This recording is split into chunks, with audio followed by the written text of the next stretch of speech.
information provided by the speaker, presenter on the IDSC platform is for general information purposes only. All information is provided in good faith. However, we make no representation or warranty of any kind, express or implied, regarding the accuracy, adequacy, validity, reliability, availability, or completeness of this information. Hello, Sujit বলছি, ঠিকই ধরেছেন। আমি দূরদর্শন থেকে সুজিত বলছি। আপনাদের কংগ্রেসের অন্যতম একজন যোদ্ধা সন্তোষ পাঠক, তিনি 2021 সালে এবং পরবর্তী সময়েও যখন চারিদিকে তৃণমূল কংগ্রেস ও বিজেপি রমরমা, সেই মুহূর্তেও তিনি তার আসন ধরে রাখেন। মানে এমনই তার সাংগঠনিক শক্তি। সেই জায়গায় তিনি আজকে বিজেপিতে জয়েন করলেন।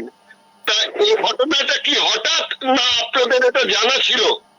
সন্তোষ পাঠক মহাশয় অনেকদিন ধরে জাতীয় কংগ্রেসের সঙ্গে যুক্ত ছিলেন এবং খুব শক্তিশালী সংগঠক এবং নেতৃত্ব বলা চলে। কিন্তু নির্বাচনের ঠিক আগে এই ধরনের সিদ্ধান্ত অত্যন্ত দুঃখজনক। যে ব্যক্তি দুর্বল সংগঠন থাকা সত্ত্বেও বাংলায় কংগ্রেসকে শক্তিশালী করার জন্য পরিশ্রম করেছেন, বিজেপির বিরুদ্ধে আন্দোলন, মিছিল, সভায় সক্রিয়ভাবে অংশগ্রহণ করেছেন, ওনার এই পরিবর্তন স্বাভাবিকভাবেই আমাদের কাছে বেদনাদায়ক। তবে প্রত্যেকটা ব্যক্তিগত রাজনৈতিক সিদ্ধান্তের পেছনে কিছু কারণ থাকে এবং সেই সমস্যার কথা তিনি সবচেয়ে ভালোভাবে তুলে ধরতে পারবেন। আমরা আশা করি তার যে কোনো সমস্যার দ্রুত সঠিক সমাধান হবে। নিশ্চয়ই কোনো সমস্যা হয়তো ছিল, সেই সমস্যার সমাধানের জন্যই বলছে হয়তো, তো সেই সমস্যার সমাধান হোক, এটাই আমরা আশা করছি। মানে আপনারা কি তাহলে আশা করছেন যে ভেতরকার আপনাদের যে সমস্যা কিছু আছে, ওনার কিছু দাবি দাওয়া বা চাহিদা আছে, সেগুলো পূরণ হলে তিনি আবার কংগ্রেসে ফিরে আসতে পারেন? এরকম কি পরিস্থিতি আছে? না, আমি আমাদের ভেতরকার দাবি দেওয়ার কথা বলছি না। ওনার হয়তো কোনো ব্যক্তিগত সমস্যা থাকতে পারে,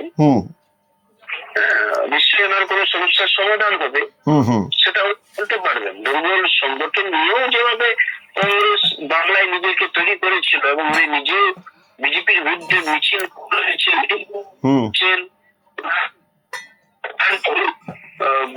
যিনি বর্তমান পীঠাধীশ্বর আপনার শঙ্করাচার্য মহারাজ, তো ওনার ছিলেন। হ্যালো, এই সমস্যার উৎপন্ন হলো আমাদের। হ্যালো, হ্যাঁ এখন শুনতে পাচ্ছি। হ্যাঁ, ওনার কোনো সমস্যার সমাধান হবে সেটা বলতে পারবেন। আচ্ছা, ওনার সমস্যার সমাধান হবে। আপনাদের কাছে কি খবরটা ছিল? সেটা দেখুন, সেদিনে তো মিডিয়াতে আমরা খবর শুনছিলাম, ঠিক আছে, কিন্তু খবরটা শুনছিলাম কিন্তু কনফার্ম ছিল না, পুরোটা ছিল, ঠিক আছে, যেটা আজকে সেই খবরটা সম্পূর্ণভাবে সত্য প্রমাণিত হলো। কিন্তু খুব দুঃখজনক যে জাতীয় কংগ্রেসের আদর্শকে, যারা জাতীয় কংগ্রেসের আদর্শটা নিয়ে করেছেন এতদিন ধরে, তারা কি করে জাতীয় কংগ্রেসকে ছেড়ে বিজেপিতে চলে যাচ্ছেন, বা কি সমস্যার কারণে, ওনার কি নিজস্ব সমস্যার কারণে গিয়েছেন, যার সমাধান উনি বিজেপিতে চাইছেন। তো সেই সমস্যার সমাধান হোক, এই আমরা আশা রাখি। না, সে তো আপনি ব্যক্তিগত সমস্যার কথা বলছেন, কিন্তু একজন গান্ধীবাদী আদর্শে বিশ্বাসী, সে রীতিমতো গান্ধীর হত্যাকারী যে দল, সেই মানে গান্ধী বিরোধী আদর্শ যাদের, সেই আদর্শের দলেতে উনি রাতারাতি চলে গেলেন, এটা তো ঠিক মানে হজম হবে না। এটা নিশ্চয়ই একটা পূর্ব পরিকল্পনা থাকে, না হলে হট করে উনি আজকে গেলেন এবং আজকে বিজেপি তাকে দলে নিয়ে নিল, এরকম কোনো ব্যাপার নয়। শোনা যাচ্ছে যে বিজেপি তাকে টিকিট দিতে পারে। তাহলে কি কংগ্রেসের টিকিট চেয়েছিলেন তিনি? কংগ্রেস থেকে কি টিকিট পাবেন এরকম কোনো অ্যাসিওরেন্স পাননি বলেই দলবদল?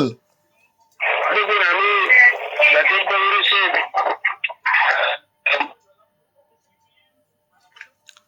হ্যালো। হ্যালো, হ্যাঁ হ্যাঁ, শোনা যাচ্ছে।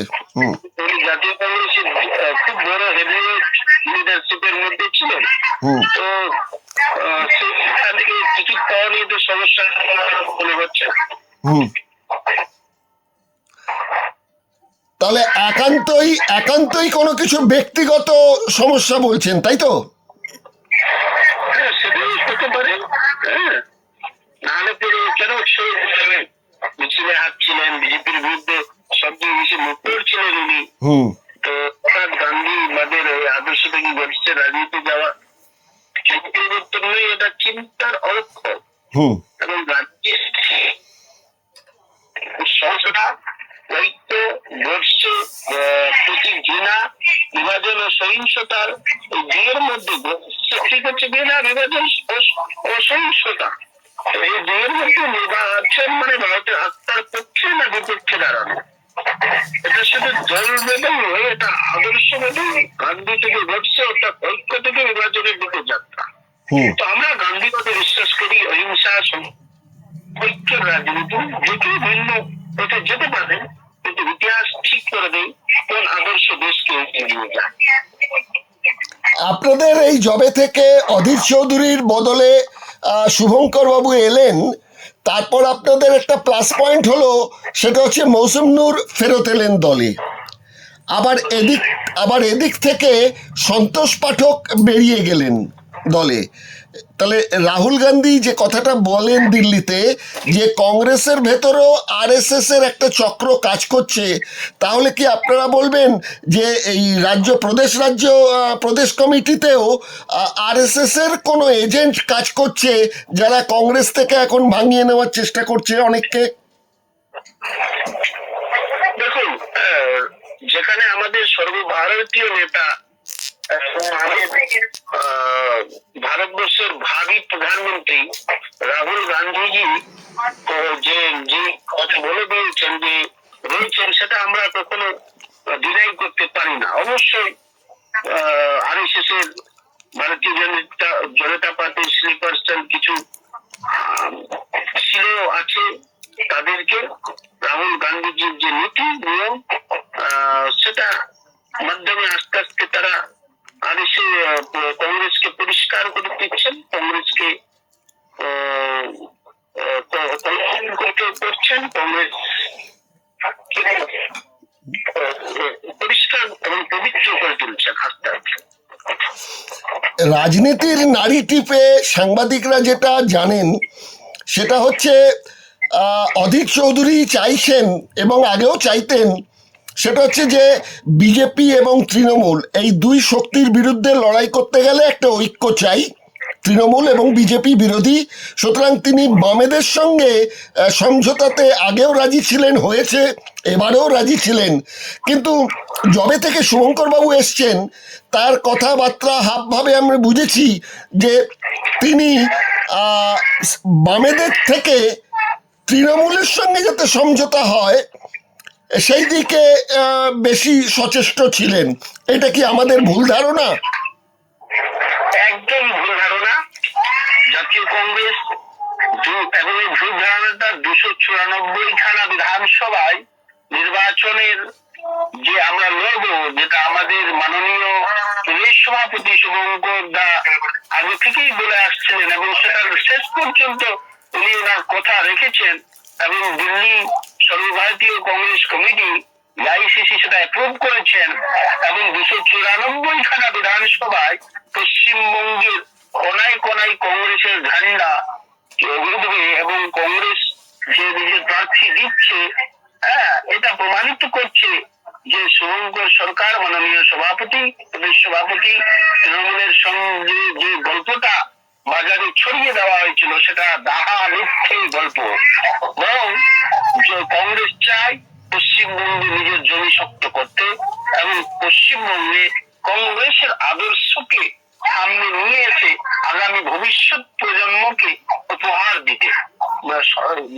যে বাংলা ডেভেলপমেন্টের বাংলা ছিল, যে বাংলা উন্নয়নের বাংলা ছিল কংগ্রেসের সরকারের আমলে, যা আমাদের জিএনজি সেই কংগ্রেসের সরকার দেখেনি। 1907 সিদ্ধার্থ শঙ্কর রায় থেকে ডক্টর বিধানচন্দ্র রায়, সিদ্ধার্থ শঙ্কর রায়, এনাদের যে বাবু ফুল সেন, এই যে মুখ্যমন্ত্রীদের আমলে যা উন্নয়ন বাংলায় ঘটেছে, যত রকম ডেভেলপমেন্ট সবকিছুই হয়েছে বাংলায় ওনাদের আমলে। তো সেটা আমরা ফিরিয়ে আনতে চাইছি পশ্চিমবঙ্গে।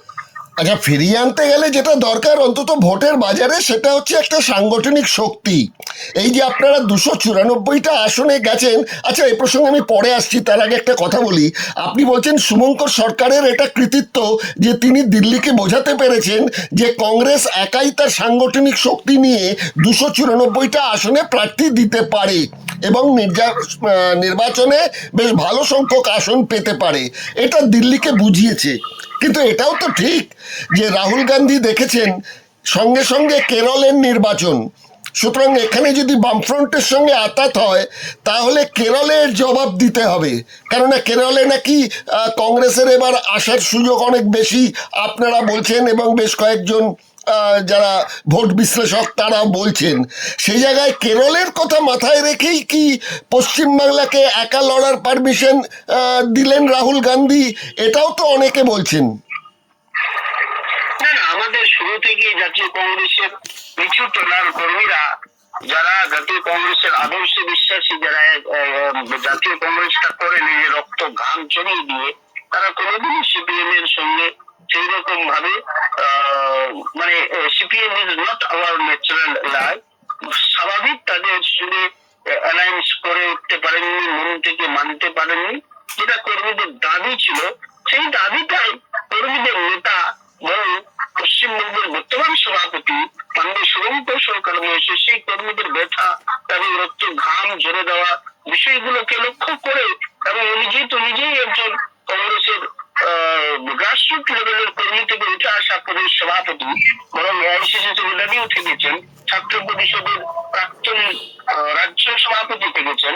তো এই সমস্ত দিকটা উনি অনুরোধ করতে পেরেছেন বলেই উনি বামের সঙ্গে কারোর সঙ্গে জোট করেনি, একাই লড়ার কথা বলেছেন এবং জানেন যে একাই লড়লেই কংগ্রেস শক্তিশালী হবে। পশ্চিমবঙ্গে কংগ্রেসের আগামী দিনে আসার সম্ভাবনা আরো তীব্র হয়ে যাবে। কিন্তু কংগ্রেস জাতীয় ক্ষেত্রে কংগ্রেস যতবার বিপদে পড়েছে ততবার তো তারা পাশে বামেদের পেয়েছেন, সেই ইন্দিরা গান্ধীর আমল থেকে মনমোহন সিং পর্যন্ত। তাহলে বামেরা তো অনেক ক্ষেত্রেই আপনাদের বন্ধুত্বের হাত বাড়িয়ে দিয়ে আপনাদের অনেক ক্ষেত্রে বাঁচিয়েছেন।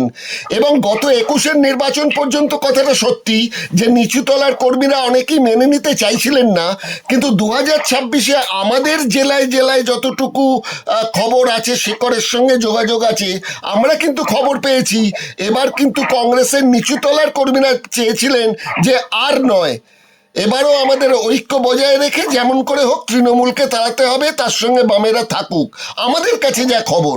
কিন্তু আপনি বলছেন উল্টোটা, যে নিচের তলার কর্মীরা চাইছেন না।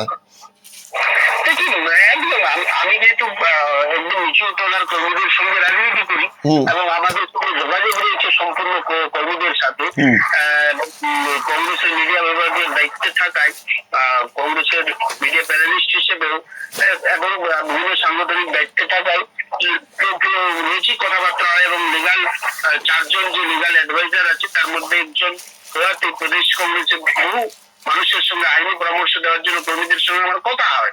তো এখান থেকে এবং বিভিন্ন সাংগঠনিক ক্ষেত্রে যখন প্রোগ্রাম যায় বা সংগঠনের মাধ্যমে যখন কর্মীদের সঙ্গে কথা হয়, তারা কিন্তু কর্মীরা কখনোই জোট চায়নি।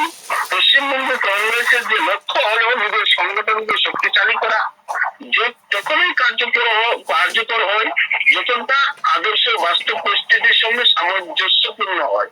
এই মুহূর্তে সেই পরিস্থিতি নেই, ছিল না। বামফ্রন্টের সঙ্গে জোট মানে শুধু ভোটের সমীকরণ নয়, আদর্শের প্রশ্নও আছে। বাংলার মানুষ এখন নতুন বিকল্প চায়, কংগ্রেস সেই জায়গা তৈরি করতে চায়। যেখানে সংগঠন দুর্বল সেখানে জোটে নির্ভরতা বাড়ে, কিন্তু কংগ্রেস এখন বাংলা নিজের শক্তি গড়ে চলতে চাইছে। দীর্ঘ মেয়াদে সেটাই টেকসই। জোট নয়, এখন কংগ্রেসের লক্ষ্য বাংলায় নিজের শক্তি তৈরি করা। বাংলার রাজনীতি আজ টিএমসি ভার্সেস বিজেপিতে সীমাবদ্ধ এই বাইনারি পলিটিক্স করা হয়েছে। কংগ্রেস চাইছে এই দ্বিমুখী রাজনীতির বাইরে একটা বিশ্বাসযোগ্য বিকল্প তৈরি করতে, যাতে করে জোট করে সেটা সম্ভব ছিল না বা হতো না। জোটের প্রশ্ন যদি সময়ের পরিস্থিতি ও রাজনৈতিক প্রেক্ষাপটের উপর নির্ভর করে, তো বর্তমানে কংগ্রেস বাংলায় নিজের সংগঠন মজবুত করার দিকে বেশি গুরুত্ব দিচ্ছে এবং কর্মীদের মনোভাব সেটাই। আশফাক সাহেব, আপনাকে তাহলে প্রসঙ্গে যেটা বলতে হয় আমাকে, সেটা হচ্ছে এই 294টা আসনে আপনারা প্রার্থী দেবেন বলছেন, ভালো কথা, কিন্তু সব বুথে আপনাদের কর্মীদের দায়িত্ব দিয়ে পাঠাতে পারবেন তো? দেখুন, 294টাই আমাদের, আশা করি এই সপ্তাহের শেষের দিকে সমস্ত লিস্ট পাবলিশ হয়ে যাবে এবং খুব শক্তিশালী আমরা প্রার্থী বাছাই করে দিচ্ছি, যাতে করে একটা ভালো রেজাল্ট আসবে এবং সংগঠন মজবুত হবে। তৃণমূল, আইএসএফ, সিপিএম, তারপর আপনার সিপিআই, এমএল, লিবারেশন, ছোট দল যেগুলো রয়েছে তারাও প্রার্থী ঘোষণা করে ফেলেছে, কিন্তু কংগ্রেস একটা জাতীয় দল, পশ্চিমবঙ্গে বিধানসভা নির্বাচন হবে এ তো অনেক আগে থেকেই জানা রয়েছে, কিন্তু আপনারা তো এখনো পর্যন্ত 50টা নামও তালিকা দিতে পারলেন না। দেখুন, আপনার প্রশ্ন সঠিক যে কংগ্রেস কেন এখনো তালিকা দিতে পারেনি বা দিচ্ছে না। দুটো দিক রয়েছে আপনার প্রশ্নের। কংগ্রেস কেন এখনো তালিকা বলছেন দিতে পারেনি, তালিকা কংগ্রেস দিতে পারেনি না, কংগ্রেস তালিকা দিচ্ছে না। এই কারণে যে আমরাই সর্বপ্রথম দল পশ্চিমবঙ্গের বুকে 7 লক্ষ বিচারাধীন যারা এসআইআর প্রক্রিয়ার মাধ্যমে যাদের সঙ্গে অন্যায় হয়েছে, তাদের আমরাই দাবি করেছিলাম যে নির্বাচন আমরা হতে দেব না, নির্বাচন এটা হবে না যতক্ষণ পর্যন্ত 7 লক্ষ মানুষের ভবিষ্যৎ আমরা সুনিশ্চিত না হয়ে যায় যে তারা তাদের সাংবিধানিক অধিকারটা প্রয়োগ করতে পারছে কিনা। তো আমরা এটাই দেখছি যে নির্বাচন কমিশন আজকে সাপ্লিমেন্টারি লিস্ট পাবলিশ হওয়ার কথা বলা হয়েছে। আরো আমরা কয়েকটা দিন দেখছি যে কতদিনে এটা সমাধান হচ্ছে কিনা, সমাধান না হলে আমরা কি ব্যবস্থা নেওয়া যায় সেই দিকে আগে ভাবছি। আমরা আগে কংগ্রেস মানুষের কথা ভাবে, দেশের কথা ভাবে, রাজ্যের কথা ভাবে। আর প্রার্থী দেওয়া কংগ্রেসের কাছে খুব বড় প্রশ্ন নয়। প্রার্থী কংগ্রেসের তৈরি হয়ে আছে, আপনারা জানবেন প্রায় 6000-এরও বেশি, একদম ফিগারটা আমার এখন মনে নেই, 6000-এরও বেশি বায়োডাটা অ্যাপ্লিকেশন এসেছিল জাতীয় কংগ্রেসের প্রার্থী হওয়ার জন্য 294। তো আমাদের না প্রার্থীর অভাব রয়েছে, না কোনো কিছু অভাব রয়েছে, কিন্তু আমরা মানুষের কথা ভাবছি, এসআইআর এর বিষয়টাকে ভাবছি। বুঝলেন তো, কংগ্রেস তাড়াহুড়ো করে প্রার্থী ঘোষণা করতে বিশ্বাস করে না। আমরা চাই সঠিক গ্রহণযোগ্য জেতার মতো প্রার্থী জিতে এবং সেই সাথে মানুষের এই যে অধিকার সেটাকে সুনিশ্চিত করাতে চাই। আচ্ছা, আমাদের হাতে খুব সময় কম, আমি আর 3টে প্রশ্ন করব, ছোট ছোট প্রশ্ন, একটু ছোট ছোট করে একটু বলবেন। প্রথম প্রশ্ন হচ্ছে যেটা রাখবো সেটা হচ্ছে, আপনি একজন আইনবিদ, সেই হিসেবে আপনার কাছে প্রশ্ন রাখছি। সেটা হচ্ছে, ডক্টর সুবোধচন্দ্র রায় বলে একজন পরমাণু বিজ্ঞানী এবং আইনবিদ একটি মামলা করেছেন সুপ্রিম কোর্টে, এবং একমাত্র ভারতবর্ষে তিনি বলেছেন যে এই নির্বাচন কমিশন এসআইআর এর নামে যেটা করছে সেটা সংবিধান বিরোধী। কিন্তু 5বার তার ডেট পড়ার পরেও ডেট লাস্ট আগামী 24শে মার্চ পড়েছে, আরও এরকম 8খানা কেসের সঙ্গে তার লিঙ্ক জুড়ে দেওয়া হয়েছে তাকে। তাহলে তিনি বারবার আমাকে বলেছেন যে দেশে এত বড় বড় আইনবিদ বিশেষ করে কংগ্রেস দলের মধ্যে রয়েছে, তারা একটু সংবিধানটাকে একটু খুঁটিয়ে দেখলো না যে এই এসআইআরটা হতে পারে না, এটা আইন বিরুদ্ধ। এইটা নিয়ে আপনাদের এত বড় বড় লয়ার, প্রথমেই তো আপনারা তো মানে মানে বেড়াল মারতে পারতেন, বিয়ের প্রথম রাতেই তো বেড়ালটা মারতে পারতেন। আপনারা তো সেইগুলো নিয়ে এগোলেন না কেন?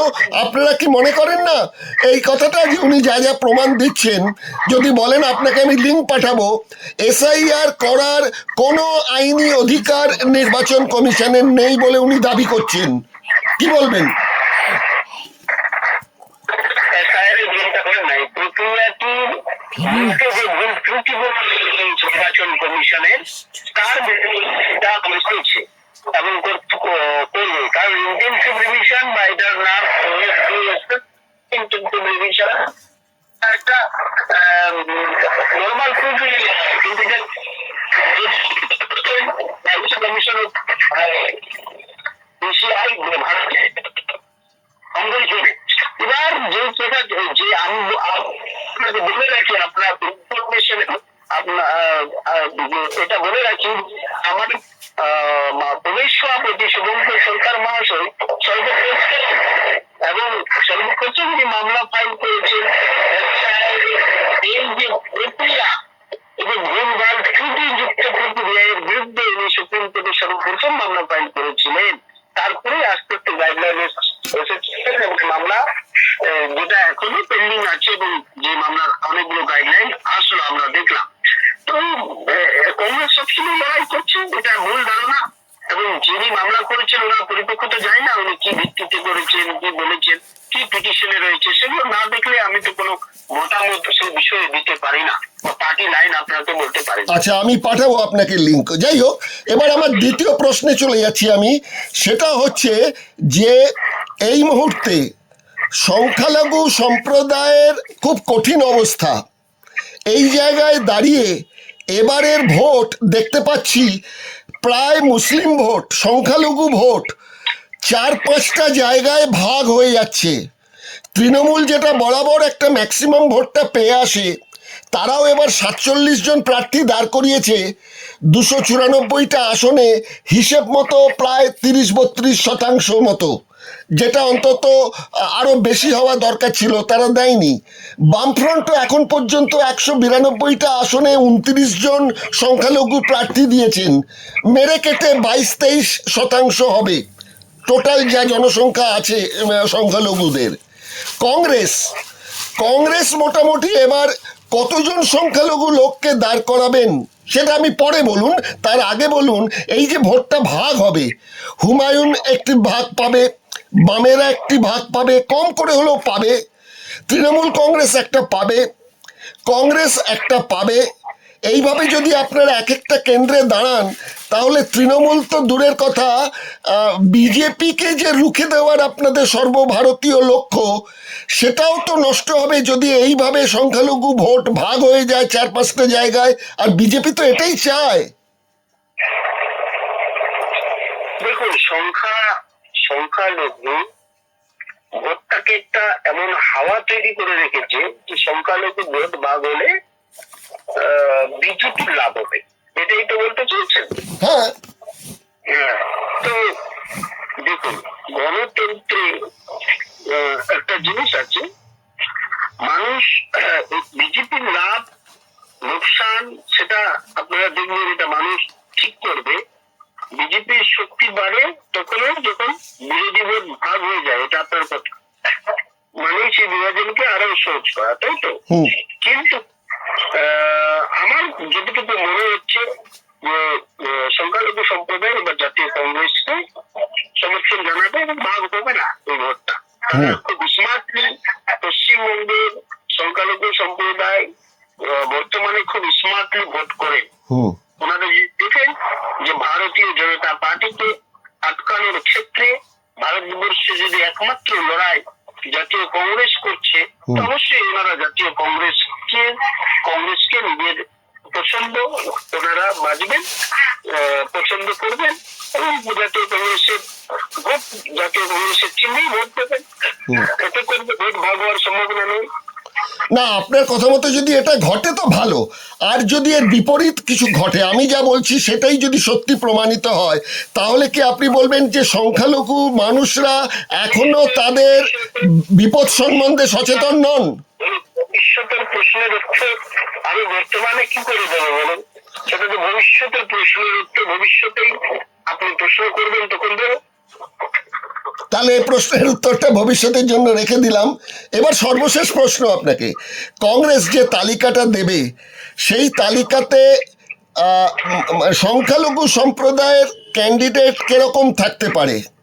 সেটা কি যত শতাংশ ভোটার আছেন সংখ্যালঘু তাদের অনুপাতে কি সম্মানজনক ব্যাপার এবার থাকবে, না বরাবরের মতোই তাদের সংখ্যা সীমিত থাকবে? কংগ্রেস সবসময় জিসকি ভিত্তি, রাহুল গান্ধীজির স্লোগান যে জিসকি ভিত্তি আবাদি উসকি ভিত্তি সূত্রধারী, ঠিক আছে? তো এই হিসাবে আমরা সঠিক পরিমাণেই আমাদের নেতৃত্ব এসেছি এবং আমাদের প্রদেশ সভাপতি এবং আমাদের কংগ্রেস জাতীয় কংগ্রেস সেটাই ফয়সলা করবেন, সেটাই ওনারা ডিসিশন নেবেন এবং ডিসিশন নিয়ে নিয়েছেন। সেটা আপনারা তার প্রতিফলন এই সপ্তাহের শেষে অবশ্যই দেখতে পাবেন। ঠিক আছে, তাহলে আমরা কংগ্রেসের প্রার্থী তালিকার দিকে নজর রাখছি এবং এসআইআর নিয়ে সর্বশেষ পরিস্থিতি কি দাঁড়াচ্ছে, সেখানে কত মুসলিম ভোট বাদ দেওয়া হচ্ছে, সেগুলোর পরিপ্রেক্ষিতে কংগ্রেস কি আন্দোলন করে, সেগুলোর দিকে তাহলে আমাদের নজর থাকবে। একদম একদম কংগ্রেস সবসময় মানুষের পাশে রয়েছেন। কংগ্রেস শুধু রাজনৈতিক ভোটের জন্য করেন না, বরং কংগ্রেস মানুষের জনগণের অধিকার, সাংবিধানিক অধিকার এবং সংবিধানকে রক্ষা করার জন্যই কংগ্রেসের রাজনীতি, সেই স্বাধীনতা থেকে শুরু করে এখন পর্যন্ত। চলুন, ঠিক আছে, আপনাকে অনেকক্ষণ বিরক্ত করলাম। আমি আওয়াজটাও খুব একটু মাঝে মাঝে বিরক্ত, মানে বিভ্রান্তি ঘটাচ্ছিল, যেহেতু আপনি ট্রেনে আছেন আর কি। যাই হোক, অনেক ধন্যবাদ। আপনিও ভালোভাবে আপনার যাত্রা শুভ হোক। কলকাতায় তাড়াতাড়ি ভালোভাবে সুস্থ এবং শুভভাবে আপনি ফিরে আসুন, এই কামনা করছি। ওকে, ধন্যবাদ। আপনি সুস্থ থাকুন। ধন্যবাদ।